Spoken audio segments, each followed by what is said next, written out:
ఇక మనం మధ్యాహ్నం సెషన్లోకి వెళ్దామండి. మన మధ్య ఉన్న జెర్రీ థామస్ గారు వచ్చి నెక్స్ట్ సెషన్ తీసుకుంటారు. నెక్స్ట్ సెషన్ తీసుకునే ముందు నేను చిన్న బ్రీఫ్ ఇస్తాను. Did missionaries contributed for Indian nationalism?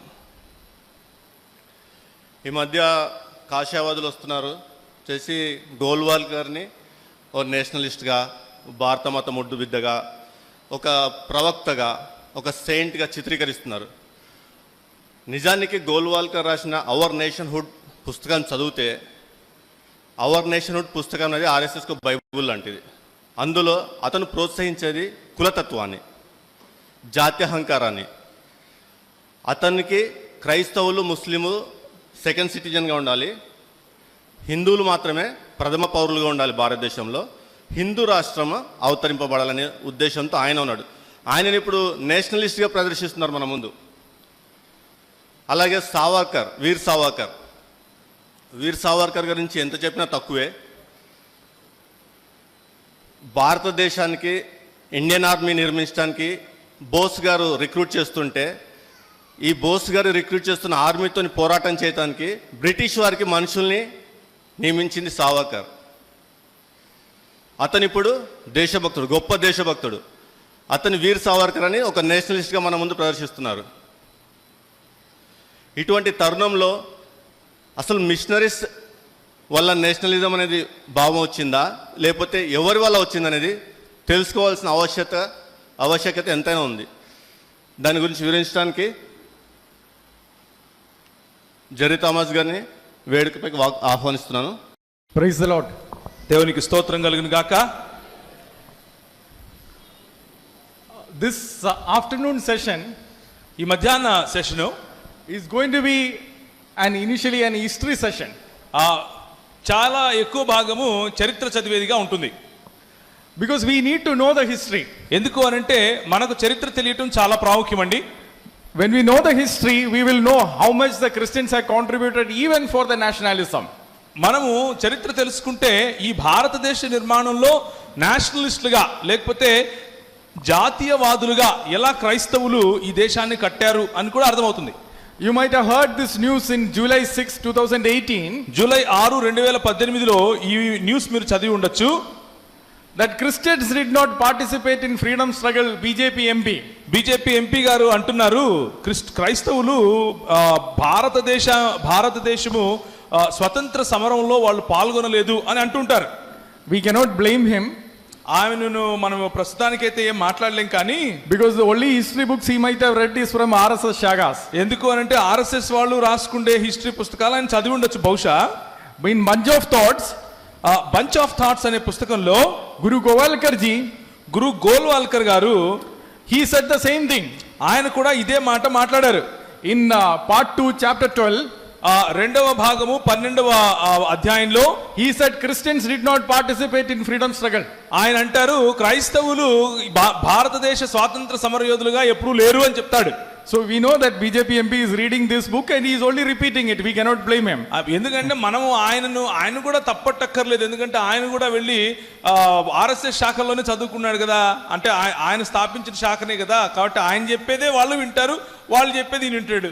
But you can see actually Christians participated in India's freedom struggle throughout its history. కానీ మీరు చూడగలిగితే చరిత్ర యావత్తు మనకు సాక్ష్యంగా చెప్పేది ఏమిటి అని అంటే క్రైస్తవులు మన దేశ స్వాతంత్ర సమరంలో పాల్గొంటూనే వచ్చారు.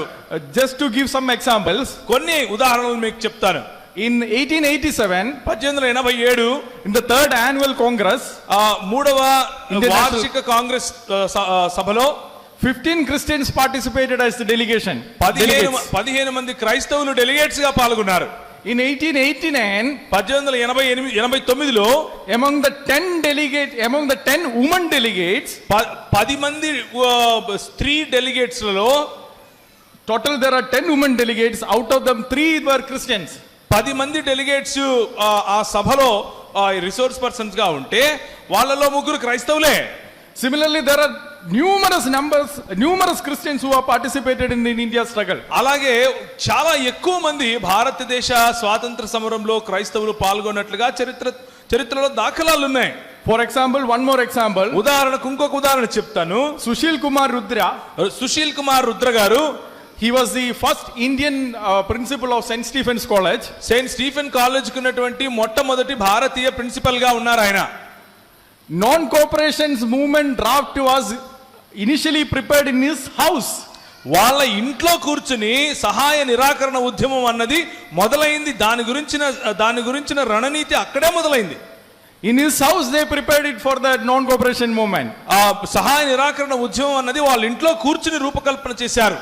But we are going to look at more than mere, instead of looking at the number of Christians who participated in, ఎంతమంది క్రైస్తవులు అందులో భాగస్వామ్యం పొందారు అన్నదాన్ని చూడటం కంటే కూడా we will look at how Christian missionaries prepared the ground for Indian nationalism. క్రైస్తవులు ఏ విధంగా ఈ భారతదేశానికి ఉండవలసినటువంటి జాతీయవాదం తీసుకురావటం కోసం పునాదులు వేశారు అన్నది చూద్దాం. For that we need to know little bit of history.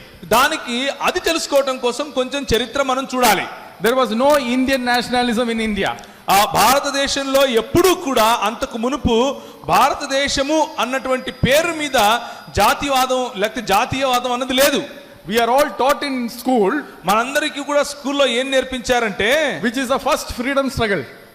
ఇది మొట్టమొదటి ఫ్రీడమ్ స్ట్రగుల్ లేకపోతే స్వాతంత్ర ఉద్యమముగా మనకు సిపాయి తిరుగుబాటు చెప్తారు In 1857. 1857లో. But that is not. కానీ ఆ సిపాయి తిరుగుబాటు స్వాతంత్ర ఉద్యమం కాదండి.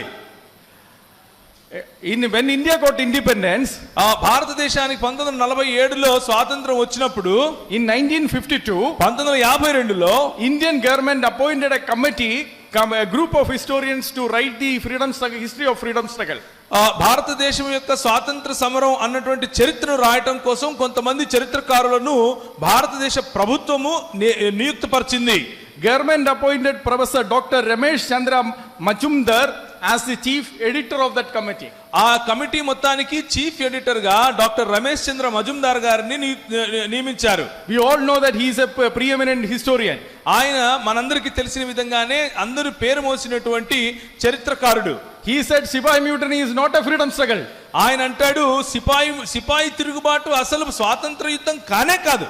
So this went on with the government. He was an historian, but the politicians were saying, no, you have to write it like that. కానీ ఆ గవర్నమెంట్ కు ఈయనకు మధ్యలో ఒక వివాదం జరిగింది. ఈయనేమో కాదు బాబు, అది ఉన్న సత్యం చెప్తున్నానని ఈయనంటాడు. వాళ్ళేమో లేదు దాన్ని సిపాయి తిరుగుబాటును స్వాతంత్ర సమరం లాగానే నువ్వు చూపించు అని చెప్పారు. Finally in 1955 government dissolved the committee. 1955లో ఈ సత్యాన్ని గ్రహించలేక గవర్నమెంట్ వారు ఆ కమిటీనే నిర్వీర్యం చేసేశారు, రద్దు చేశారు. And then the government wrote its own history. ఆ తర్వాత గవర్నమెంట్ వారు వాళ్ళ సొంత చరిత్ర రాసుకున్నారు. But Professor Majumdar, కానీ ప్రొఫెసర్ మజుందార్ గారు he wrote a book, ఆయన ఒక పుస్తకం రాశాడు, The Sipai Mutiny and the Revolt of 1857. 1857లో జరిగినటువంటి సిపాయి తిరుగుబాటు అన్నటువంటి ఆ యుద్ధం గురించి రాశాడు. He produced all the evidences to prove that this was not a freedom struggle. ఆయన ఉన్నటువంటి ఆధారాలన్నింటినీ కూడా సేకరించి సమీకరించి ప్రజల ముందు పెట్టాడు. ఇది ఎన్నటికీ సిపాయి తిరుగుబాటు అనేది స్వాతంత్ర సమరం కానే కాదని చెప్పాడు. I will quote only few evidences. You can go back and read this book, which is freely available now in the internet. Internet లో ఫ్రీగా మనకు అందుబాటులో ఉన్నటువంటి ఈ పుస్తకం గురించి మీరు చదవాలి అనుకుంటే ఇంటికి వెళ్ళిన తర్వాత చదవచ్చు. కొన్ని అంశాలు మాత్రమే ఇక్కడ చూపించే ప్రయత్నం చేస్తాను. For example, we know one of the heroes of the Sipai mutiny was Jhansi Rani of Jhansi. Jhansi Lakshmibai గారు ఈ సిపాయి తిరుగుబాటుకు చాలా ఎక్కువగా పేరు ప్రఖ్యాతులు కాంచినటువంటి ఒక వనితగా మనకు కనిపిస్తూ ఉంటుంది. So we were told that it was one of the leaders of the Sipai mutiny was Jhansi Rani, and she actually conspired to revolt against the British government. British government కు లేదా బ్రిటిష్ వారికి వ్యతిరేకంగా పోరాటం చేయడానికి అవసరమైనటువంటి అన్ని రకాల సదుపాయాలను సమకూర్చి మరి పోరాటంలో ముందుగా ఉండి ఝాన్సీ లక్ష్మీబాయి గారు చేశారు అని మనం చదువుతూ ఉంటాం. But the historian Dr. R.C. Majumdar, కానీ మజుందార్ గారు, చరిత్రకారుడైన మజుందార్ గారు ఏమంటారంటే, he brought all the letters written by Jhansi Rani herself. Jhansi Lakshmibai గారు స్వయంగా రాసినటువంటి ఆ లేఖలను తీసుకొని వచ్చి అక్కడ పెడుతూ, writing to Britishers that I am not part of the Sipai mutiny. ఆమె స్వయంగా చెప్తూ రాస్తూ ఉంటారు, నాకు ఈ సిపాయి తిరుగుబాటుకు సంబంధమే లేదు. And she said, these Sipais came and threatened me. ఈ సిపాయి సేన ఎవరైతే ఉన్నారో వాళ్ళు నన్ను భయపెడుతున్నారు. Initially Britishers were ready to believe her. ఆమె చెప్పిన మాటను ముందు ఈ బ్రిటిషర్లు నమ్మటానికి ఇష్టపడ్డారు. But then Britishers doubted her, కానీ ఎప్పుడైతే బ్రిటిష్ వారు ఆమెను అనుమానించారో and then they went ahead with filing a case against her. ఆమెకు వ్యతిరేకంగా ఒక కేసు పెట్టడానికి ముందుకెళ్లారో It was at that time Jhansi Rani decided that I would rather die in the battlefield rather than in the on a rope. అప్పుడు ఆమె నిర్ణయించుకుంది అక్కడికి వెళ్ళి ఉరి తీర్చుకుంటే ఇక్కడికి వెళ్ళి కొట్లాడటమే మేలని. So Jhansi Rani did not fight for the freedom, but she fought because she was a suspect. ఆమె దేశ విముక్తి కోసం ఆమె పోరాడింది కాదు, కానీ ఆమె మైన వచ్చినటువంటి నింద లేకపోతే ఆమెను ఒక సస్పెక్ట్ గా చూస్తున్నారు కాబట్టి పోరాడింది. She was a heroic woman. ఆమె నిజంగానే ఒక హీరోయిక్ ఉమెన్. ఆమె చాలా గొప్ప స్త్రీ. అందులో ఏ భేదం లేదు, ఏ రెండవ ఆలోచన లేదు. Once she started fighting, her fight was, everybody appreciated it. ఆమె ఒక్కసారి పోరాటం చేయటం మొదలు పెట్టిన తర్వాత ప్రతి ఒక్కరు కూడా ఆమె పోరాటాన్ని అభినందిస్తూనే వచ్చారు. But the reason for her fight was different. కానీ దాని అర్థము ఆమె చేసినటువంటి ఆ పోరాటం వెనుక స్వాతంత్ర సమరం ఉంది అన్నది మాత్రము కాదు. And again we know about Nana Sahib and Tantia Tope. అలాగే నానా సాహెబ్ గారి గురించి, తాంత్యా తోపే గారి గురించి కూడా మనం చదివే ఉంటాం. In Tantia Tope's, this dying declaration is given in this book. ఆయన చనిపోతూ తాత్యా తోపే గారు ఒక మాట చెప్పి చనిపోయారు. Tantia Tope was always the assistant of Nana Sahib. Nana Saheb గారు అంటే మరాఠా యుద్ధంలో ఉన్నటువంటి వారైన తాత్యా తోపే మరియు నానా సాహెబ్ గారు కలిసి ఎప్పుడు అన్ని పనులు చేసేవారు. Tantia Tope also said, we were never part of the Sipais. Sipais never accepted us as their leaders. Tatya Tope ఆయన చనిపోతారు అన్న మాట ఏంటంటే, ఈ సిపాయి తిరుగుబాట్లకు మాకు సంబంధమే లేదురా బాబు, మేము అసలు ఆ సిపాయిలు మమ్మల్ని వారి నాయకులుగా ఏనాడు ఎన్నుకోలేదు. So you can read the complete declaration in that book. ఆ పుస్తకంలో ఆయన రాసినటువంటి సంపూర్ణమైనటువంటి తన అవగాహన రాశాడు. So similar was the case of Bahadur Shah. అలాగే బహదూర్ షా గురించి కూడా అదే మాటలు మనం చదువుతాం. These are some of the key leaders, correct, of Sipai mutiny. అప్పట్లో ఉన్నటువంటి సిపాయి తిరుగుబాటుకు వీరిని గొప్ప నాయకులుగా మనకు చూపిస్తూ ఉంటారు కదా, కానీ నిజానికి వారు చెప్పినటువంటి మాటలే వింటే అలా ఉంటుంది. On their own writings they denied it. వారే రాస్తూ వారి సొంతంగా మాకు సిపాయి తిరుగుబాటుకు సంబంధం లేదు అని చెప్పి రాసుకున్నారు. And what did the Sipais do? మరి సిపాయిలు ఏం చేశారు? Majumdar goes on to explain. Majumdar గారు దాని గురించి కూడా వివరిస్తూ ఇలా అంటున్నారు. Sipais not only killed the Britishers and looted the Britishers, they also killed the Indians. వారు కేవలము బ్రిటిష్ వారిని చంపి బ్రిటిష్ వారి సొమ్ము దోచుకోవటమే కాదు, సిపాయి తిరుగుబాటులో చేసింది భారతీయులను కూడా చంపారు, భారతీయ సొమ్ము కూడా దోచుకున్నారు. If they were fighting for the freedom of Indians, why will they plunder the Indians? ఒకవేళ వాళ్ళు గనక భారతీయుల యొక్క స్వాతంత్రం కోసం పోరాడే వాళ్ళైతే భారతీయులను చంపి ఎందుకు వారి సొమ్ము తీసుకుంటారు? Similarly, అలాగే Sipais in Delhi said they will not fight until they get salary. సిపాయి మ్యూటినీలో ఉన్నటువంటి వాళ్ళు ఏం చెప్పారు అంటే, మాకు జీతభత్యాలు దొరికేంత వరకు మేము అసలు పోరాటానికి వెళ్ళమని చెప్పారు. That doesn't fit with the freedom struggle, right? ఆ ఫ్రీడమ్ అంటే స్వాతంత్ర సమరం చేసే వాళ్ళకు ఉండాల్సినటువంటి వైఖరి అది అని మనకు అనిపించట్లేదు కదా. And who defeated the Sipais? ఎవరు ఈ సిపాయి తిరుగుబాటును అణిచివేశారు? It was the Sikhs who defeated the Sipais. సిక్కులు దాన్ని ఎదిరించారు. So were the Sikhs unpatriotic? అంటే సిక్కులు జాతి మీద గౌరవం లేని వాళ్ళు అంటారా? Not at all. అస్సలు కాదు. 10 years before, 10 సంవత్సరాలకు క్రితం it was the Sipais who defeated the Sikhs. ఆ సిక్కులను సిపాయిలు ఓడించారు ముందు. And then they gave the Punjab to the Britishers. పంజాబ్ను తీసుకుపోయి బ్రిటిషర్స్ వాళ్ళలో కలిపారు ఈ సిపాయిలు. 10 years later, 10 సంవత్సరాల తర్వాత Sikhs defeated the Sipais. సిక్కులు వెళ్లి సిపాయిలను ఓడించారు. None of them saw it as a freedom struggle. ఈ ఇద్దరు కూడా వాళ్ళిద్దరిలో రెండు వర్గాల్లో ఏ వర్గం కూడా దాన్ని స్వాతంత్ర సమరంగా చూసిందే లేదు. And then Majumdar concludes like this. కనుక మజుందార్ గారు ఈ మాటలు చెప్తూ రాస్తున్నారు, I wish that this was a freedom struggle. ఒకవేళ అది నిజంగానే స్వాతంత్ర సమరం అయ్యుంటే ఎంత బాగుండేది. But there is no evidence for that. కానీ అలా చెప్పడానికి కావలసిన ఆధారాలు అయితే మన దగ్గర లేవంటున్నాడు. So as a historian he cannot write. కాబట్టి ఒక చరిత్రకారుడిగా ఆయనే చెప్పలేడు ఆ విషయం. Politicians can write, but historians cannot write. Politicians రాయగలుగుతారండి, ఎందుకంటే వాళ్ళ ఇష్టం వచ్చింది వాళ్ళు రాయగలుగుతారు, కానీ చరిత్రకారులు రాయలేరు, ఆధారాలు లేవు. కాబట్టి Why did I say this? ఎందుకు ఆ మాట చెప్తున్నాను? Because if you look at the development of the national struggle, ఎందుకు అనంటే మరి ఈ భారతదేశంలో ఉన్నటువంటి జాతీయవాదం గురించినటువంటి ఈ పోరాటం ఏదైతే ఉందో అది చూస్తే you can see that at every point it was the Christian missionaries who gave the foundation. ప్రతి బిందువు దగ్గర ప్రతి పాయింట్ లోను క్రైస్తవ మిషనరీలే దానికి మొదలు అన్నది అందరికీ తెలుసు. Now let us look at another key leader of the Indian national movement as they taught us in the history book. అలాగే భారతదేశానికి ఉన్నటువంటి స్వాతంత్ర సమరానికి అతి ప్రాముఖ్యుడిగా మనకు పిలువబడే ఒక నాయకుని గురించి మాట్లాడదాం. Can we call the Hindutva nationalism as Indian nationalism? ఈ హిందుత్వ జాతీయవాదం ఏదైతే ఉందో దాన్ని నిజమైన భారతీయ జాతీయవాదంగా పిలవచ్చా మనం? Who was the founder of the Hindutva national movement? ఈ హిందుత్వ జాతీయవాదానికి ఎవరు నాంది పునాది వేశారు? It was Balagangadhar Tilak and Dayananda Saraswati. అది బాలగంగాధర్ తిలక్ గారు, దయానంద సరస్వతి గారు. But we don't like to hear that. కానీ మనకు అది వినటం ఇష్టం లేదు. Now let us look at what Balagangadhar Tilak said. ఎందుకు బాలగంగాధర్ తిలక్ గారు దీన్ని మొదలు పెట్టారు అని చెప్తున్నానంటే ఆయన ఏమన్నారో వినండి. There is a lady historian. ఒక చరిత్రకారుడు ఉన్నారు. Her name is Dr. Pramila Rao. ఆమె పేరు ప్రమీళ రావు గారు. She teaches at JNU, Jawaharlal Nehru University right ఆమె now. జవహర్లాల్ నెహ్రూ యూనివర్సిటీ, ఢిల్లీలో ఉండే యూనివర్సిటీలో ఇప్పటికీ ప్రొఫెసర్ గా ఉన్నారు. Her PhD research was on this Tilak's nationalism. ఈ బాలగంగాధర్ తిలక్ యొక్క జాతీయవాదం గురించే ఆమె రీసెర్చ్ చేసింది, పిహెచ్డి చేసింది. So she studied his writings.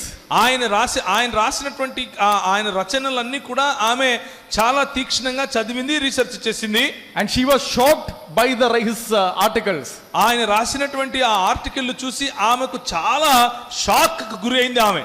In 21st August 1881, 1881 21వ తారీఖు ఆగస్టు నెల he wrote the problems with the British Raj is this.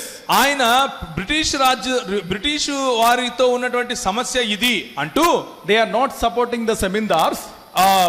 వారు Zamindari system. Landlords. వారు జమీందారీ వ్యవస్థ ఏదైతే ఉందో దాన్ని వారు సపోర్ట్ చేయటం లేదు అంటున్నాడు. They are not imposing caste restriction. They are not supporting the caste system. వారు కుల వ్యవస్థను నిర్వీర్యం చేయాలనుకుంటున్నారు, కుల వ్యవస్థకు సపోర్ట్ గా నిలబడటం లేదు. And they are spreading education to everybody. అలాగే అందరికీ తీసుకుపోయి విద్యనిస్తున్నారు. Is it wrong? అది బ్రిటిష్ వాళ్ళు చేసిన తప్పంట బాలగంగాధర్ తిలక్ గారి ప్రకారం. They are not implementing the caste system. That is good, correct? అంటే కుల వ్యవస్థను ప్రజలపైన వాళ్ళు రుద్దట్లేదు అని అంటే అది మంచిది కదా. Educating everybody is good, correct? అందరికీ విద్యను అందించడం మంచిది కదా. Not supporting the landlords is good, correct? అంటే జమీందారీ వ్యవస్థను నిర్వీర్యం చేయటం మంచిది కదా. But these are the three problems which Balagangadhar Tilak identified as the problem of the British Raj. కానీ బాలగంగాధర్ తిలక్ గారికి ఈ మూడు అతిపెద్ద సమస్యలుగా కనిపించాయి. దానికోసమనే బ్రిటిష్ వాళ్ళను ఈ దేశం వదిలిపోవాలన్నాడు. And then Balagangadhar Tilak says Swaraj is my birthright. అందుకనే బాలగంగాధర్ తిలక్ అంటున్నాడు స్వరాజ్యము నా జన్మ హక్కు. That you can see in his lectures. ఆ తర్వాత ఆయన ఇచ్చినటువంటి ఆ లెక్చర్స్ అన్ని మీరు వినొచ్చు. But what is Swaraj? కానీ స్వరాజ్యం అంటే ఏంటి? Slide 23. Balagangadhar Tilak says Hindu Swaraj means Chadur Varna. Balgangadhar Tilak గారి ప్రకారము హైందవులు కోరుకునే స్వరాజ్యం ఏమిటి అంటే చతుర్వర్ణమే. Caste system is Swaraj. ఈ కుల వ్యవస్థ తిరిగి ప్రతిపాదించి తిరిగి ప్రజలపైన రుద్దటమే స్వరాజ్యం. And in his speech in Kanpur, ఆయన కాన్పూర్ లో చెబుతూ January 1, 1917, 1917 జనవరి 1వ తారీఖున he says we want Swaraj ఆయన అంటాడు మనకు స్వరాజ్యం కావాలి. because we want the Kshatriya to be Kshatriya, Brahmin to be Brahmin and Shudra to be Shudra. ఎందుకు అంటే క్షత్రియుడు క్షత్రియుడు గాను, బ్రాహ్మణుడు బ్రాహ్మణుడు గాను, శూద్రుడు శూద్రుడు గాను ఉండటమే మంచిది, అందుకే మాకు స్వరాజ్యం కావాలి అంటున్నాడు. Is it Indian nationalism? అదేనానండి భారతీయ జాతీయవాదం అంటే? Do you call it as India's freedom struggle? అది భారత జాతీయవాదం కోసం భారత జాతి చేసినటువంటి స్వాతంత్ర సమరం అని పిలవచ్చా? It is a Brahmin leader fighting for his Brahmin supremacy. దాని అర్థం ఏమిటి అంటే ఒక బ్రాహ్మణుడు బ్రాహ్మణ కులానికి ఉండాల్సినటువంటి గొప్పతనం కోసం పోరాడుతున్నాడని చెప్పుకోవాలి. And Balagangadhar Tilak went on to say, Balgangadhar Tilak గారు ఇంకా ఏమని చెప్పారంటే slide 26. He went on to say that Shudra is unqualified for any rank higher other than an unintelligent labor. శూద్రుడు కేవలము మట్టి పని లాంటి కూలి పని లాంటి వాటికి తప్ప ఇంకా దేనికి కూడా అర్హుడు కానే కాదు అని బలగు చెప్పేశాడు. 1917 1917లో చెప్పాడు. he died in 1920. ఆయన 1920లో చనిపోయాడు. So remember that this is not his views from his young age. ఆయన అదేదో దాన్ని ఏమంటారు, ఆయనకున్నటువంటి ఈ దృక్పథము ఆయన చనిపోతూ ఉన్నప్పుడు ఉన్న దృక్పథం ఇది. Is this the nationalism that we support? ఇలాంటి నేషనలిజం ను, ఇలాంటి జాతీయవాదాన్ని మనం సపోర్ట్ చేద్దామా? This is not the nationalism which our constitution prescribes. మనకు ఉన్నటువంటి రాజ్యాంగము చెప్పే నేషనలిజం ఇది కానే కాదండి. This is not the nationalism of Mahatma Jyotirao Phule and Baba Sahib Ambedkar. Babasaheb Ambedkar గారు అలాగే మహాత్మా జ్యోతిబా ఫూలే గారు చెప్పినటువంటి జాతీయవాదం ఇది కానే కాదు. In fact, ఇంకా చెప్పాలి అంటే Bala Gangadhar Tilak went on to say, Balgangadhar Tilak గారు ఇంకా ఇలా అంటున్నారు, Shudra need not be educated in all this science and every other subject. ఈ శూద్రులకు ఈ సైన్స్ ఇది అది అంటూ అన్ని సబ్జెక్టులలో వాళ్ళకేమి విద్య అవసరం లేదండి. Shudra should be educated to do what he is supposed to do. వారికి శూద్రులు ఏం పని అయితే చేస్తారో ఆ పనిలో శిక్షణ కావాలి. And he called తర్వాత ఆయన అంటాడు, Mahatma Jyotirao Phule as an anti-national. Mahatma Jyotiba Phule గారు జాతి విరోధకులంట, జాతి విరోధులు. ఆయన Is Mahatma Jyotirao Phule an anti-national? ఆయన దేశ విరోధ మహాత్మా జ్యోతిబా ఫూలే గారు? We support Mahatma Jyotirao Phule's nationalism. మేము మహాత్మా జ్యోతిబా ఫూలే గారు చెప్పినటువంటి జాతీయవాదాన్ని సమర్థిస్తాం. Why was he opposing Mahatma Jyotirao Phule? ఎందుకు ఆయన మహాత్మా జ్యోతిబా ఫూలే గారికి వ్యతిరేకంగా ఉన్నాడు? Because Mahatma Jyotirao Phule fought against the caste system. ఎందుకు అనంటే ఈ కుల వ్యవస్థకు వ్యతిరేకంగా మహాత్మా జ్యోతిబా ఫూలే గారు పోరాడారు కాబట్టి. When Mahatma Jyotirao Phule died, Jyotiba Phule గారు చనిపోయిన సమయంలో Lokamanya Tilak had two newspapers. Lokmanya Tilak గారికి 2 న్యూస్ పేపర్లు ఉండేవండి. బాలగంగాధర్ తిలక్ గారికి One is the Marathi newspaper, the Kesari. ఒకటి కేసరి అనేటటువంటి Marathi news paper, And the English newspaper Maratha. English లో ఉన్నటువంటి మరాఠా అనే ఇంకొక news paper. He did not publish Mahatma Jyotirao Phule's death even a one single line. ఆయన ఆ న్యూస్ పేపర్ లో మహాత్మా జ్యోతిరావు ఫూలే గారు చనిపోయిన విషయం ఒక లైన్ కూడా ఆయన ముద్రించలేదు. Now that was the hatred, that was the anger against Mahatma Jyotirao Phule from Bala Gangadhar Tilak. ఈ బ్రాహ్మణులకు నాయకుడైనటువంటి బాలగంగాధర్ తిలక్ గారికి శూద్రుల నాయకుడైనటువంటి జ్యోతిబా ఫూలే గారి వెనుక ఉన్నటువంటి లేకపోతే ఆయనకు వ్యతిరేకంగా ఉన్నటువంటి చేదు అది. But Mahatma Jyotirao Phule, కానీ మహాత్మా జ్యోతిరావు ఫూలే గారు, Mahatma Jyotirao Phule said ఆయన ఇలా అన్నారు in his book The Truth. The truth అనే ఆయన పుస్తకంలో Mahatma Jyotirao Phule said it is the Christian missionaries who came to India that gave us the freedom. They broke our bonds of caste system and threw it on the face of Brahman. ఆయన అన్నాడు, ఈ భారతదేశంలోనికి క్రైస్తవ మిషనరీలు వచ్చి వాళ్ళు మా పైన భారంగా ఉన్నటువంటి కుల వ్యవస్థను విరిచి తుంచి పారేశారు, అందుకే మేము వారికి కట్టుబడి ఉంటామన్నారు. It is the Christian missionaries who opened our eyes. క్రైస్తవ మిషనరీలు మా కళ్ళు తెరిపించారు. He said Yeshu Beliraja, he is the person who liberates us. యేసే ఆ బలిరాజు, ఆయన కోసమే మేము జీవిస్తామని ఆయన అన్నాడు. So that was the nationalism of Mahatma Jyotirao Phule. అలాంటి జాతీయవాది అయినటువంటి జ్యోతిబా ఫూలే గారికి మేము సమర్థననిస్తాం. But it is the Bala Gangadhar Tilak's ideology which BJP follows now. కానీ ఈ రోజు ఉన్నటువంటి భారతీయ జనతా పార్టీ అనేటటువంటి ఈ కాషాయవాదులు ఈ బాలగంగాధర్ తిలక్ చెప్పినటువంటి మాటలనే పట్టుకొని తిరుగుతున్నారు. Veer Sarwakar in fact was a we can say true successor of Bala Gangadhar. Balgangadhar Tilak గారి యొక్క ఈ ఆలోచన విధానాన్ని సరిగ్గా పుణిపుచ్చుకున్న వాళ్ళలో వీర సావర్కర్ గారు ప్రథముడు. I don't know why anybody calls him as Veer. ఆయన అసలు వీరుడు అని ఎందుకు పిలుస్తారో కూడా నాకు తెలియదు. The number of mercy petitions he has written is huge. ఆయన నాకు ప్రాణరక్ష పెట్టండి ఆ బాబు అని రాసినటువంటి ఆ ప్రాణరక్ష లెటర్లు చాలా ఉన్నాయి. To Britishers themselves he has must have written at least 2-3 emails. British వారికి కనీసం 4 ఆయన తర్వాత ఇంకొక 5-6 వాళ్ళ భార్య చేత రాయించినవి ప్రాణరక్ష పత్రాలు కనిపిస్తాయి. And when India got freedom he wrote a mercy petition to Indian government also. also. ఆయన భారతదేశానికి స్వాతంత్రం వచ్చిన తర్వాత భారతీయ ప్రభుత్వానికి కూడా మళ్ళీ నా ప్రాణం క్షమించండి అంటూ ఇంకొకరు కూడా Why do we call him as Veer? మరి ఎందుకు ఆయన వీరుడు అంటున్నారో తెలియదు. But whatever reasons, let us call him as Veer Savarkar because everybody calls him. అందరూ ఆయన వీర సావర్కర్ అంటున్నారు కాబట్టి మనం ఉన్నాం.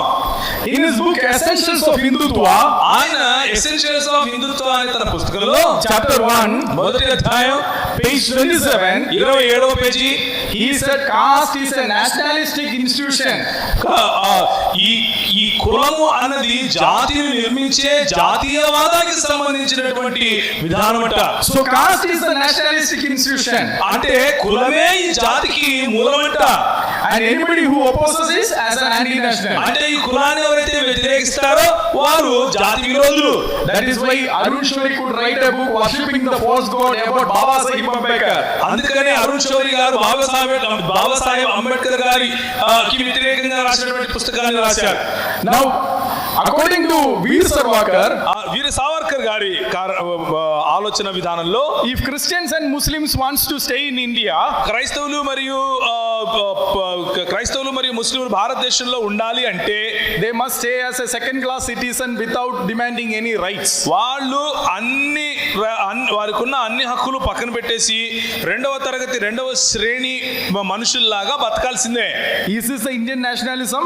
ఇలాంటి జాతీయవాదము భారతీయ జాతీయవాదం మనకు కావాలంటారా? This is not what our constitution says, right?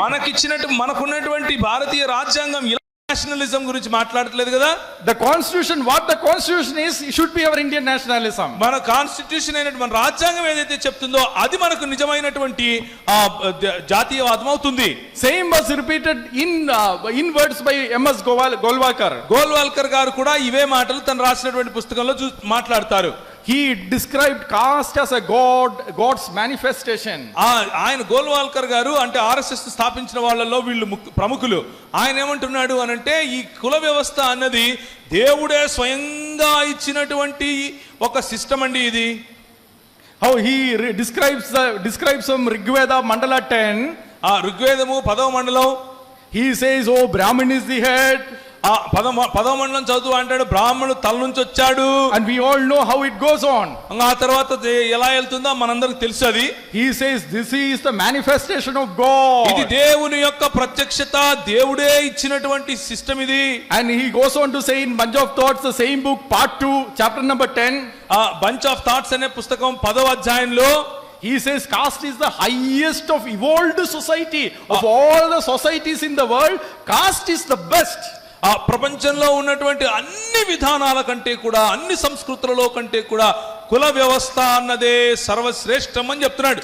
And then he goes on to say in the same book, అలాగే తన అదే పుస్తకం బంచ్ ఆఫ్ థాట్స్ లో ఆయన అంటాడు, oh, now our Indians have started disliking caste. చాలా మంది భారతీయులు ఇప్పుడు కుల వ్యవస్థను ఒప్పుకోవటం లేదు అని అంటున్నాడు. Oh, discrimination is not there, but caste must be there. చూడండి, మధ్యలో మనకు వివక్ష ఉండకూడదు కానీ కులం మాత్రం ఉండాలి. And then he goes on to say, ఆ తర్వాత ఇంకా ఆయన అంటాడు, he goes on to slide number 36. He goes on to explain an incident that happened in Andhra. ఈ ఆంధ్రప్రదేశ్ లో జరిగినటువంటి ఒక ఇన్సిడెంట్ ను ఆయన మనకు చెప్పి వినిపించాడు. There was a British officer, ఒక బ్రిటిష్ ఆఫీసర్ ఉండేవాడు. and he had a Brahmin peon. ఆయనకు ప్యూన్ గా ఒక బ్రాహ్మణుడు ఉన్నాడు. And then this British officer had an assistant who was a Naidu. ఆయనకు నాయుడు అనేటటువంటి ఒక ఆయన బ్రిటిష్ ఆఫీసర్ కు అసిస్టెంట్ గా ఉన్నాడు. Correct. British officer, Brahmin peon, and assistant officer who is a Naidu. British officer గా ఏమో తెల్లవాడు, అసిస్టెంట్ ఆఫీసర్ గా ఏమో నాయుడు, ప్యూన్ గా ఏమో మన బ్రాహ్మణుడు ఉన్నారు. So once this British officer and the Brahmin peon was walking in the road. ఒక బ్రిటిష్ ఆఫీసరు ఆయనకు ప్యూన్ గా ఉన్నటువంటి బ్రాహ్మణుడు కలిసి రోడ్డు మీద వెళ్తున్నారు. Opposite the Naidu assistant officer was coming. ఆ తర్వాత నాయుడు గారు అసిస్టెంట్ ఆఫీసర్ గారు వస్తున్నారు. And then when the assistant officer saw the officer, he shook hands with him and greeted him. ఈయన అసిస్టెంట్ ఆఫీసర్ గారు ఈయనను చూసినప్పుడు చేయి కరచాలనం చేసి ఆయనకు శుభాలు తెలిపాడు. But then he bowed down and touched the feet of the Brahmin peon. ఆ తర్వాత వంగి బ్రాహ్మణ ప్యూన్ కాళ్ళు ముక్కాడు. Oh, the British officer was shocked. ఆ తర్వాత బ్రిటిష్ ఆఫీసర్ కు మతిపోయింది. He said, I am an officer and he is a peon. అరే భయ్యా, నేను ఇక్కడ ఆఫీసర్ ను, ఆయనేమో ప్యూన్ కదా. But then the Naidu replied to him, ఆ తర్వాత నాయుడు ఆయనకు సమాధానం చెప్తూ, I am quoting from the book, I am just paraphrasing it, it is all there in the book. ఆయన అంటే బంచ్ ఆఫ్ థాట్స్ లో ఆయన రాసిన కథనే నేను చెప్తున్నాను, సొంతంగా చెప్పట్లేదు. He said, you must be an officer, but you are a mlecha. నువ్వు ఆఫీసరు కావచ్చు, కానీ నువ్వు మ్లేచ్చుడివే. But he may be a peon, but he is a Brahmin. ఆయన ప్యూను కావచ్చు, కానీ ఆయన బ్రాహ్మణుడు. This is the nationalism which Golwalkar wants to promote. ఇలాంటి nationalism Golwalkar But తీసుకురావాలనుకుంటున్నాడు. Golwalkar says that everything cannot be implemented suddenly, ఆయన అంటాడు ఒకటే రోజు రాత్రిలో మళ్ళా దీన్ని తీసుకొని వచ్చి మనం పెట్టలేము. because people will revolt. ఎందుకు అంటే ప్రజలందరూ తిరగబడతారు. So first we must have a Hindu Rashtra. కాబట్టి ముందు మనకు ఒక హిందూ రాష్ట్రం కావాలి. After we have the Hindu Rashtra, we will implement it. ఆ హిందూ రాష్ట్రంలో దీన్ని తప్పకుండా మేము తిరిగి అందరిపైన రుద్దుతాం. So you know the goal of the Hindu Rashtra. ఇప్పుడు మీకు తెలుసు ఈ హిందూ రాష్ట్ర అనే దర్శనానికి ఎవరు పునాదో ఎవరు నాందో. Hindu Rashtra is caste system. Hindu రాష్ట్రం అంటే ఇంకేదో కాదు, కుల వ్యవస్థే. That is what their book says. అదే వారి పుస్తకం చెప్తా ఉంది. And then they identified 3 internal enemies for Hindu Rashtra. వాళ్ళు ముగ్గురు విరోధులను ఈ హిందూ రాష్ట్రానికి వ్యతిరేకంగా పనిచేసే వారిని కనుగొన్నారు. Muslims, ఒకడేమో Christians, ముస్లిములు, రెండవది క్రైస్తవులు, and communists. మూడవది కమ్యూనిస్టులు. All 3 are there in Kerala, so they hate Kerala a lot. ఆ ముగ్గురు కేరళలో ఉన్నారు కాబట్టి కేరళ అంటే వాళ్ళకు చాలా కోపం. So you see, actually when Narendra Modi, when they won the election recently in Tripura, త్రిపురలో గత కొద్ది కాలం క్రితము బీజేపీ వారు గెలిచారు. Narendra Modi, our honorable Prime Minister, said, whether it is a small state or not, it is an ideological win for us. ఇది చిన్న రాష్ట్రమా పెద్ద రాష్ట్రమా అన్నది మాకు కాదు, కానీ మా భావజాలం గెలిచింది అంటున్నాడు. Because they are finishing one of the internal enemies. ఎందుకు అనంటే లోపలే ఉన్నటువంటి అంతర్యుద్ధంలో పాల్గొంటున్నటువంటి ఈ శత్రువు ఎవడైతే ఉన్నాడో ఆ శత్రువుని చంపేశారు. Then only Muslims and Christians are left. అంటే కమ్యూనిస్టులను చంపేశారు. ఇక మిగిలింది ఎవరు? ముస్లిములు మరియు క్రైస్తవులు. Is this the nationalism which our Indian constitution propagates? జాతీయవాదము, ఇలాంటి జాతీయ ప్రేమ మనకు కావాలంటారా? అది మన రాజ్యాంగం చెప్పిందా? In fact, in Bunch of Thoughts, Golwalkar himself says, Golwalkar గారు స్వయంగా ఆయనే అంటాడు బంచ్ ఆఫ్ థాట్స్ లో. he says there is 0 contribution from India to the constitution of India. ఆయన అంటాడు ఆ భారతదేశంలో నుండే వచ్చినటువంటి నియమాలు ఏవి కూడా మనకున్నటువంటి రాజ్యాంగంలో లేనే లేవంటాడు. He says in part 3 of his book, ఆయన పుస్తకంలోని 3వ భాగంలో ఈ మాట చెప్తాడు. and he says why the Swaraj concept was not there implemented in the constitution. అరే భయ్యా, ఎందుకని మన స్వరాజ్యం అన్నటువంటి ఈ ఆలోచన కాన్స్టిట్యూషన్ లో లేదా రాజ్యాంగంలో ఎందుకు లేదు అని అడుగుతున్నాడు. Do you want the Balagangadhar Tilak's Swaraj to be implemented in the constitution? ఇప్పుడు మీరు చెప్పండి, బాలగంగాధర్ తిలక్ కలలుగన్నటువంటి కుల వ్యవస్థ అనే స్వరాజ్యము మన రాజ్యాంగంలో పెడదామా? Baba Sahib Ambedkar took only from the western countries, which was actually given by the Bible. Babasaheb Ambedkar గారు ఈ పాశ్చాత్య దేశాలలో నుంచే తీసుకొని వచ్చారు. అవి బైబిల్ మీద ఆధారపడి రూపొందించినటువంటి రాజ్యాంగమే. So Hindu nationalism, we cannot call it as Indian nationalism. కనుకనే ఈ హిందూ రాష్ట్రవాదము అన్నటువంటి దాన్ని జాతీయవాదంగా పిలవటానికి వీలేదు. Now there is an Islamic nationalism. ఇప్పుడు ఇక ముస్లిం నేషనలిజం కూడా ఒకటి ఉంది, Islamic nationalism. 41. Now this is not a big problem for us right now. ఇది ఈ రోజుల్లో మనకు ఇది పెద్ద సమస్య ఏం కాదు. So just for historical knowledge, I will summarize it in 1-2 slides and leave. చరిత్ర గురించి మనకు తెలిసి ఉండాలి కాబట్టి 1-2 స్లైడ్స్ లో కొన్ని విషయాలు చెప్పి ముగిస్తాను. Muhammad Iqbal was one of the key propagator of this nationalism. Mohammed Iqbal Qasim గారు అప్పట్లో 2 దేశాల సిద్ధాంతాన్ని ప్రతిపాదించి ఒప్పుకున్న వాళ్ళలో ప్రముఖులు. Before Muhammad ఇక్బాల్ గారి కంటే ముందు, we all know Muhammad Iqbal, correct? Iqbal గారి గురించి చదువుకునే ఉంటారు మీరు. We all know the poet Muhammad Iqbal. ఆయన మొహమ్మద్ ఇక్బాల్ ఖాసిం గారు అంటే ఆయన ఒక పోయెట్, ఆయన కవితలు రాస్తారు ఉర్దూలో. But it was Muhammad Iqbal who said that we should be having a partition. Mohammed Iqbal గారు చెప్పారు మనకు 2 దేశాలు అయిపోవాలి అని. But before Muhammad Iqbal, there were many other people also. We are not going to look at it like Sayyid Ahmad Sahid and all. ఆయన కంటే ముందు కూడా చాలా మంది ఇలా భారతదేశం 2 భాగాలుగా విడిపోవాలని చెప్పారు. వారందరి గురించి చూడట్లేదు మనము. సయ్యద్ అబ్దుల్ కూడా ఉన్నారు. We will look at Sir Muhammad Iqbal has said. Mohammed Iqbal గారు ఏం చెప్పారో ఆ విషయం గురించి ఒకసారి చూద్దాం. Muhammad Iqbal said Islam is not like church. ఆయన చాలా స్పష్టంగా ఏం చెప్పాడంటే చూడండి, ఇస్లాం అన్నది సంఘము లేకపోతే క్రైస్తవ సంఘం లాంటిది కాదు. This is in his address in 1930. ఇది 1930లో ఆయన ఇచ్చినటువంటి స్పీచ్ లో భాగం. He said Islam is a state in itself. ఇస్లాం అనేది దానంతటా అదే ఒక రాజ్యం. Islam is a political movement. ఇస్లాం అనేది ఒక రాజకీయ వ్యవస్థగా మరి మొదలైనటువంటిది. You cannot differentiate the religion and politics in Islam. ఇస్లాంలో రాజ్యాధికారాన్ని అలాగే మతాన్ని వేరుపరిచి చూడటానికి వీలలేదు. So if you want to truly practice Islam, మీరు నిజంగా ఇస్లాంను గనక పాటించాలి అని అనుకుంటే, he said we must have a specified territory. మనంతకు మనకు ఒక భూభాగం ఉండాలి. So this was initially the idea of Pakistan was born. అలాంటి భావజాలంతోనే పాకిస్తాన్ మొదలైంది. And then he went on to further define what is the territory. ఆ తర్వాత ఆ భూభాగం ఏంటి, ఎలా ఉండాలి అన్న దాని గురించి కూడా మాట్లాడుతూ రాస్తున్నాడు. Now all of those have not gone to Pakistan. అవన్నీ కూడా పాకిస్తాన్ కు వెళ్ళలేదు, ఆ భూభాగాలన్నీ కూడా. But major part of those have gone to Pakistan. కానీ ఆయన ప్రతిపాదించిన భూభాగంలో ఎక్కువ భాగం పాకిస్తాన్ కే వెళ్ళిపోయింది. So now you see, actually Hinduism sees nationalism as its religion, as its Chaturvarna. ఆ హైందవ్యం కూడా చతుర్వర్ణంగా అంటే మతపరమైనటువంటి దానిగా జాతీయవాదాన్ని చూస్తుంది. Islam also sees nationalism in state of Islamic Sharia. అలాగే ఇస్లాం కూడా ఇస్లామిక్ షరియా లేకపోతే ఇస్లామిక్ ధర్మశాస్త్రం ఆధారంగానే వారి జాతీయవాదాన్ని చూస్తుంది. In fact, this is repeated by Muhammad Ali Jinnah also. అదే మాటను ముహమ్మద్ అలీ జిన్నా గారు కూడా మాట్లాడారు. But Christian nationalism is different. కానీ క్రైస్తవ జాతీయవాదము వేరండి.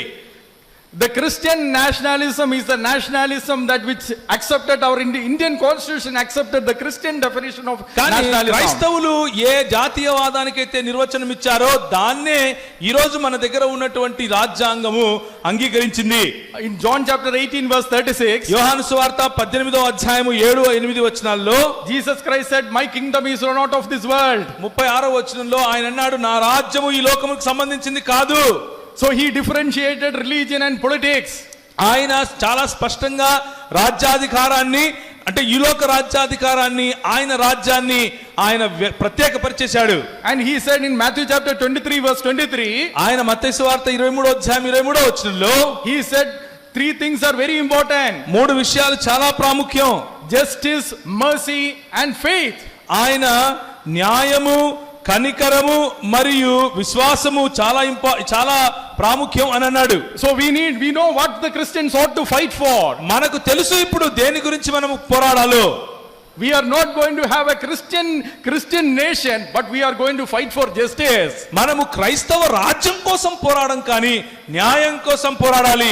In fact, you can see this across the Bible. ఈ మాటలే బైబిల్ యావత్తులోనూ మీరు చూస్తారు. We will read one verse. ఒక వచనం చదువుతాము. Acts chapter 17 verse 26.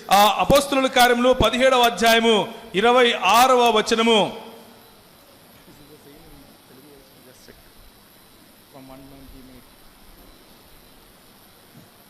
మరియు యావత్ భూమి మీద కాపురం ఉండటకు ఆయన ఒకని నుండి ప్రతి జాతి మనుషులను సృష్టించి వారు ఒకవేళ దేవుని తడవులాడి కనుగొందురేమో అని తన్ను వెదుకు నిమిత్తము నిర్ణయ కాలమును వారికి నివాస స్థలము యొక్క పొలిమేరలను ఏర్పరచెను. So it very clearly says, out of one man God created all nations and he appointed boundaries in the history. ఆయన చాలా స్పష్టంగా దేవుని వాక్యం చెప్తుంది, ఒక మనిషి నుండే యావత్ భూమిలో ఉన్నటువంటి కుటుంబాలు వచ్చాయని, వారికి తగినట్లుగా పొలిమేరలను ఆయన నిర్ణయించాడని చరిత్రలో అది మనకు చెప్తా ఉంది వాక్యం. So we believe in the territorial boundary of nations. మనకు భౌతికంగా ఉన్నటువంటి ఈ సరిహద్దులు ఏవైతే ఉన్నాయో వాటితో ఏ ఇబ్బంది లేదు మనకు. And in Revelation chapter 7, 7వ అధ్యాయము ప్రకటన గ్రంథంలో, and Revelation chapter 21, అలాగే 21వ అధ్యాయంలో we see that all the nations are bringing their glory to the God. మనం చూస్తాము ప్రపంచంలో ఉన్న రాజ్యాలు యావత్తు వాటి మహిమలను దేవుని సన్నిధికి తీసుకుని వస్తాయి. So we will bring the glory of Telugu to our Lord. కనుకనే మన తెలుగు రాజ్యాలలో ఉన్నటువంటి మహిమను ప్రభు దగ్గరికి తీసుకెళ్తాం. We will bring the glory of each language to our God. ఆ ప్రతి భాష మాట్లాడే వారి యొక్క మహిమను ప్రభు సన్నిధికి తీసుకొస్తాం. And then we consider the boundaries as important. ఆ తరువాత మనకున్నటువంటి సరిహద్దులు చాలా ప్రాముఖ్యమని అర్థం చేసుకుంటాం. So I will skip a few slides here. ఒక 2-3 స్లైడ్స్ వదిలేస్తాను. Now with this thought, let us see how the missionaries worked. ఈ ఆలోచనతో మిషనరీ వ్యవస్థ ఏ విధంగా పనిచేసిందో చూడండి. Slide 56.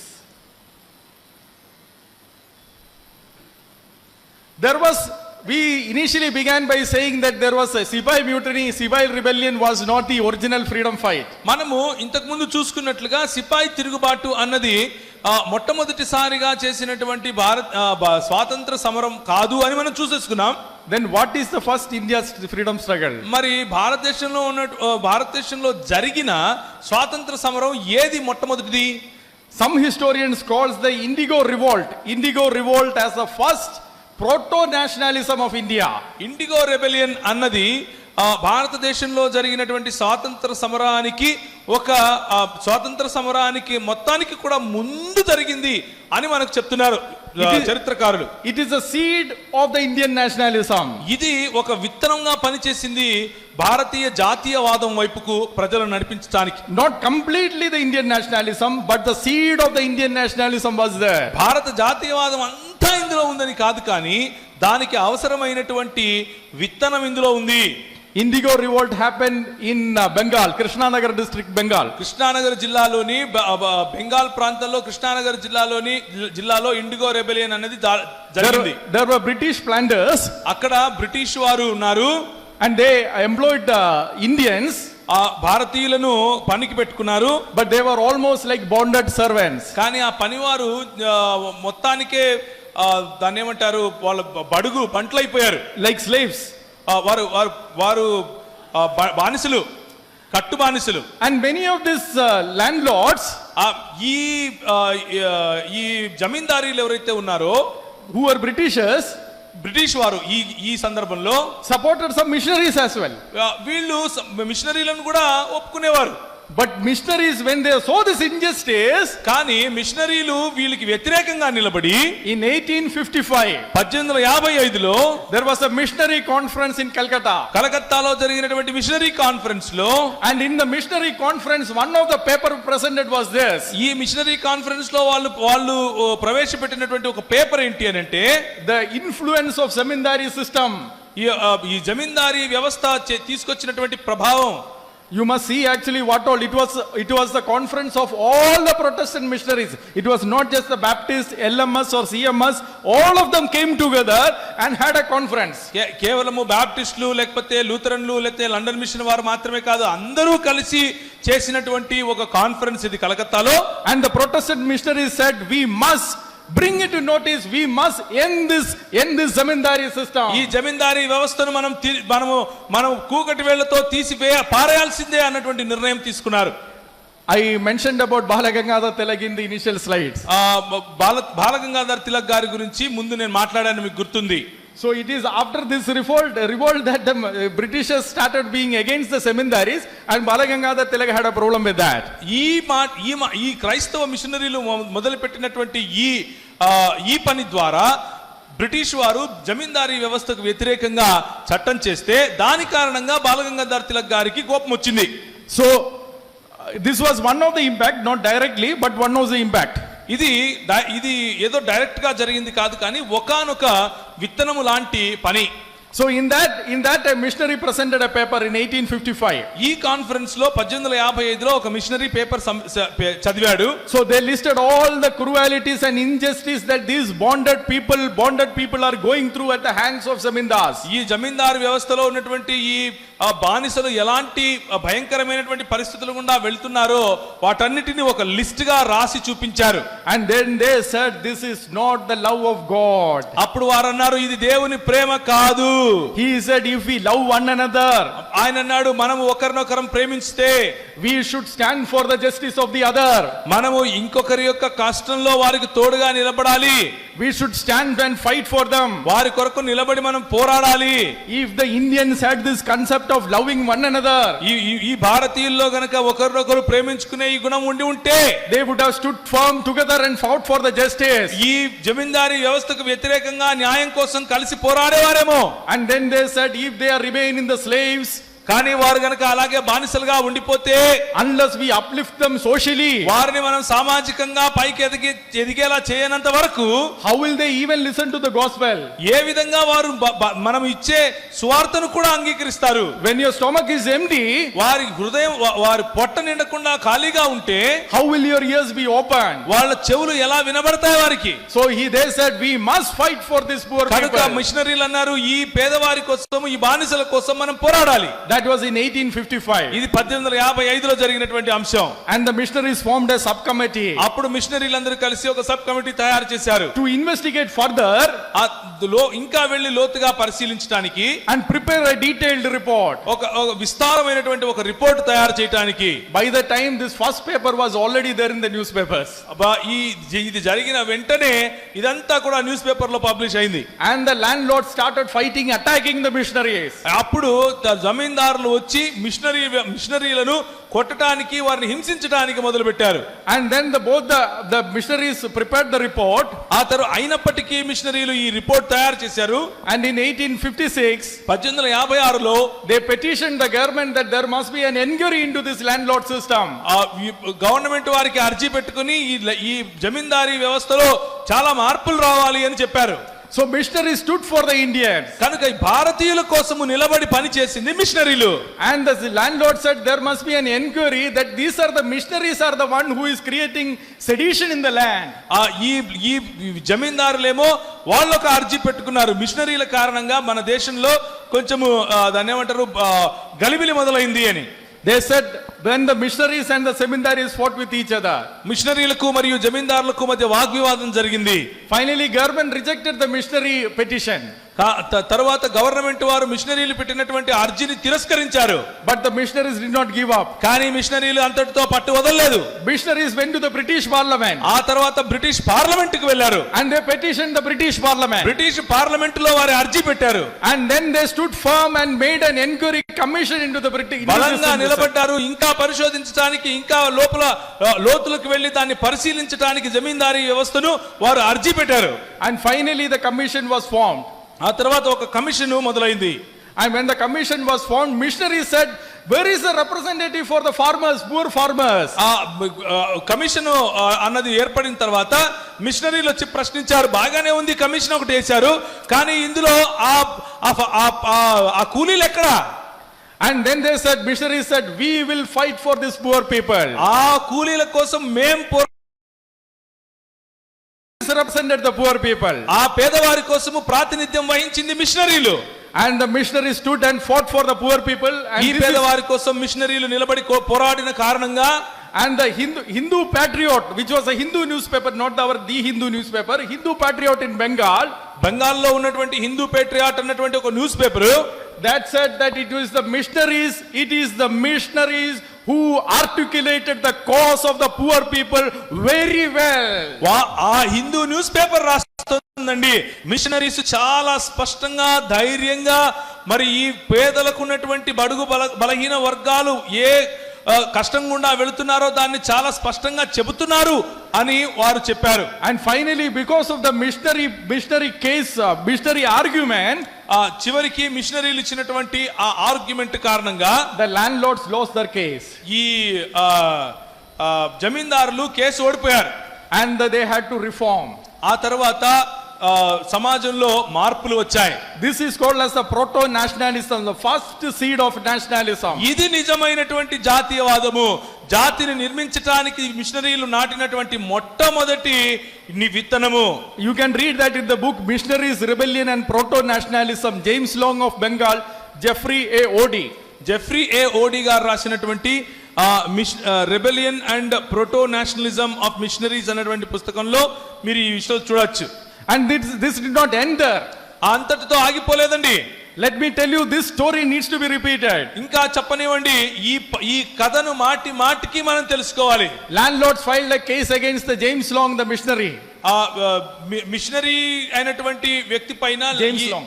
జేమ్స్ లాంగ్ అనేటువంటి మిషనరీ పైన ఈ జమీందారులు కేసు పెట్టారు. And James Long, because James Long had translated a Bengali book into English which speaks about the landlord system. ఈ జమీందారీ వ్యవస్థ గురించి ఇంగ్లీష్ లో ఉన్నటువంటి పుస్తకాన్ని బెంగాలీలోనికి తర్జుమా చేశాడు కాబట్టి ఆయన పైన కేసు పెట్టారు. And they said James Long is promoting sedition.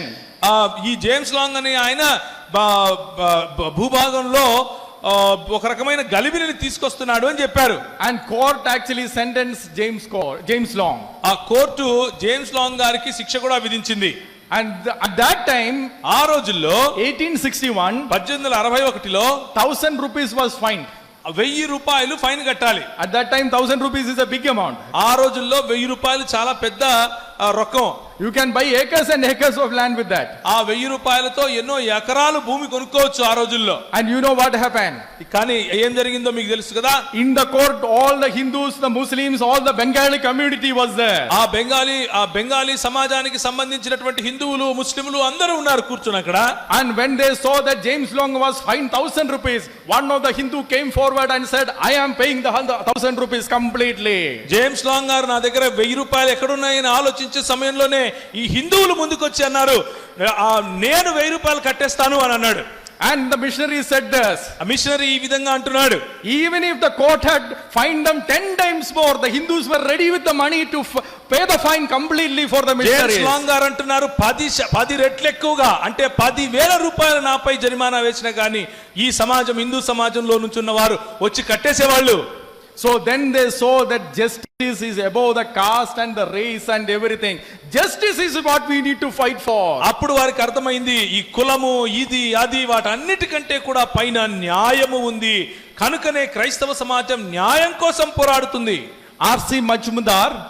Majumdar గారు, whom I started speaking about the Sipai mutiny. సిపాయి తిరుగుబాటు గురించి చెప్పే సమయంలో ఎవరి గురించి అయితే చెప్పానో, R.C. Majumdar says that the Gandhiji adopted the Indigo rebellion method. ఆ గాంధీజీ గారు ఇండిగో రెబెలియన్ అన్నటువంటి ఇప్పటి వరకు మనం ఏదైతే విన్నామో దానినే ఆయన తన కార్యాచరణగా తీసుకున్నారు అని ఆయన చెప్తాడు. That was a non-violent movement. అది ఆ రోజు జరిగింది ఒక అహింసతో కూడినటువంటి Method was a missionary method. అంటే గాంధీజీ గారు తీసుకున్నటువంటి మెథడాలజీ కూడా మిషనరీలు నేర్పిందే. And in 1916, 1916లో whatever the missionaries were taking in the courses, Gandhiji also took the same course. ఏ కారణాల కోసమైతే మిషనరీలు పని చేయడం మొదలు పెట్టారో గాంధీజీ గారు కూడా అవే కారణాలు తీసుకొని పోరాటం చేశారు. So you see, actually Gandhi took the course and Gandhi took the method of the missionaries, and the justice was imprinted in the heart of the Indians. ఇప్పుడు చూడండి, ఏ పద్ధతినైతే మిషనరీలు అనుభవించారో మిషనరీలు అనుసరించారో అదే గాంధీజీ గారు అనుసరించారు. ఏ సమాజం కోసమైతే వారు పోరాడారో అవే కారణాల కోసం గాంధీజీ గారు పోరాడారు. కాబట్టే మన దేశంలో న్యాయము స్థిరపరచబడింది. So what I spoke was 1855 to 1861. నేను చెప్పిన విషయాలు ఈ 1855 నుంచి 1861 వరకు జరిగాయి. In 1882, 1882లో you know that we quoted about Balagangadhar Tilak. మనము గంగాధర్ తిలక్ గారి గురించి అనుకున్నాం. He said you should not educate every Indian. ఆయన అన్నాడు, మీరు అందరూ భారతీయులందరికీ విద్య చెప్పకూడదు. Even Britishers started thinking like that. British Raj started thinking like that. British వాళ్ళు కూడా అలాగే ఆలోచించడం మొదలు పెట్టారు ఆ రోజుల్లో. And in 1882, Education Commission, 1882లో ఉన్నటువంటి 82లో ఎడ్యుకేషన్ కమిషన్ ఒకటి విద్యాపరమైనటువంటి ఒక కమిషన్ తయారై they called the missionary, Reverend John Helvet, Reverend John గారిని. So they called him and said, should we educate all Indians? They are becoming seditious. They are turning against the British. మనము అసలు ఈ భారతీయులందరికీ విద్య చెప్పాలా, ఎందుకంటే వాళ్ళు British ప్రభుత్వానికి వ్యతిరేకంగా పోరాటానికి ముందుకొస్తున్నారేమో. They asked, should we stop it? వాళ్ళు అన్నారు మిషనరీతో, మీరు బంద్ చేయండి, ఇది వద్దు. Reverend John said, no, we must continue the education for all. Reverend John గారు అన్నారు, కుదరదు, విద్య అందరి హక్కు అన్నాడు. If Reverend John and other students did not have taken a stand, ఒకవేళ ఆనాడు రెవరెండ్ జాన్ గారు మిగిలిన వారు కనుక మన కోసము వారు గనక ఆ స్టాండ్ తీసుకోకుండా ఉంటే, if Bala Gangadhar Tilak and British Raj had their own way, Balgangadhar Tilak మరియు బ్రిటిష్ రాజు వాళ్ళు కలిసి వారి సొంత ఆలోచనల్లో there would not have been a Baba Sahib Ambedkar. ఒక బాబా సాహెబ్ అంబేద్కర్ లాంటి వారిని ఎన్నటికీ ప్రొడ్యూస్ చేయలేరు. Because the missionaries fought for the education of all, Baba Sahib Ambedkar also got educated. మిషనరీలు అందరి విద్య కోసం ఎప్పుడైతే పోరాడారో, ఒక బాబా సాహెబ్ అంబేద్కర్ గారు లాంటి వారిని ఈ దేశం కన్నది. And in the early 19th century, ఆ 19వ శతాబ్దానికి మొదటిలో missionaries started telling that India should have self-governance. Indians should have self-governance. భారతదేశంలో స్వయం పాలన కావాలి అన్నారు. Missionaries started telling to others that Indians should rule themselves. ఎందుకు అనంటే నిజానికి క్రైస్తవ మిషనరీలు నేర్పించారు. ఎందుకు అనంటే మీరు మీ సొంతంగా మీ పాలన చేసుకోండి అని. London Missionary Society, for example, London missionary society వారు in their annual report, వారి యొక్క యాన్యువల్ రిపోర్ట్ లో it says the self-government is the smallest justice that the British can give it to Indians is that they should self-govern. ఆ స్వయం పాలన అన్నది అతి చిన్న న్యాయం, కనీసం అదన్నా భారతీయులకు మీరు ఇవ్వాలి అంటూ బ్రిటిష్ గవర్నమెంట్ వారికి సిఫార్సు చేశారు. And you can see actually Britishers then missionaries started working to create the leaders for future India. మీరు చూస్తారు రాబోయే రోజుల్లో కాబోయే నాయకులుగా ఉన్న వారిని తయారు చేయటంలో క్రైస్తవ మిషనరీల యొక్క పాత్ర. Slide number 79 we'll first go. Here Reverend Andrew is saying, reverend Andrew గారు అంటున్నారు, he says we must aim in education as creating leaders for independent, loyal and true. We must educate Indians to be independent, loyal and true. Reverend Andrew Fraser గారు అంటున్నారు, మన యొక్క విద్య వారు స్వతంత్రులై ఉండి వారి సొంత న్యాయం కోసం పోరాడే వారిగా, వారిని తీర్చిదిద్దేదిగా ఉండాలి అని అంటున్నాడు. And then they started missionary hostels in North India. కనుకనే ఉత్తర భారతదేశంలో మిషనరీ హాస్టల్స్ మొదలు పెట్టారు. Slide number 78. You can see how many number of hostels they had done in 1908. 1908లో ఎన్ని హాస్టల్ వాళ్ళు తయారు చేసి పెట్టారో చూడండి. This is only in the UP and the similar places. ఇది కేవలం ఉత్తరప్రదేశ్ మరియు దాని చుట్టుపక్కల ప్రాంతాల్లో మాత్రమే. In hostel alone, 1 year 15,000 students studied, lived there.